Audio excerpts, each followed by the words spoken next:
Hello friends, welcome to my channel PT Kitchen. আমি সবাইকে স্বাগত ও ভালোবাসা জানিয়ে আজকে আমি একটি নতুন রেসিপি নিয়ে চলে এসেছি। আর এই রেসিপিটা আমি প্রথমেই শুরু করছি। 150 গ্রাম টক দই নিয়েছি, আর এর মধ্যে আমি দিয়ে দিয়েছি সামান্য পরিমাণে নুন। আর এই নুনটা ভালোভাবে আমি একটুখানি ঘেটে নিচ্ছি টক দইটার সঙ্গে, যাতে স্মুথ হয়।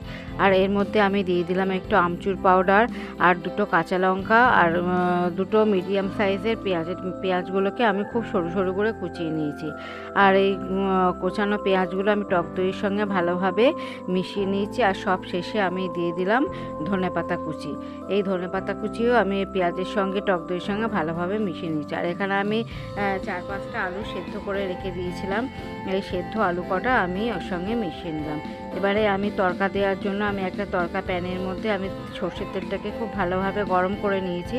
নিয়ে এর মধ্যে সর্ষে ফোড়ন দিয়ে দিয়েছি। আর আমি দিয়ে দিলাম হলুদ, একটু লঙ্কাটা আমি এখানে কাশ্মীরি লঙ্কা নিয়েছি। আর তারপরে আমি দিয়ে দিচ্ছি কাসুরি মেথি। আর এটা যে আমি গরম করে তেলটাকে পুরোপুরি আমি ঠান্ডায় করে নিয়েছিলাম।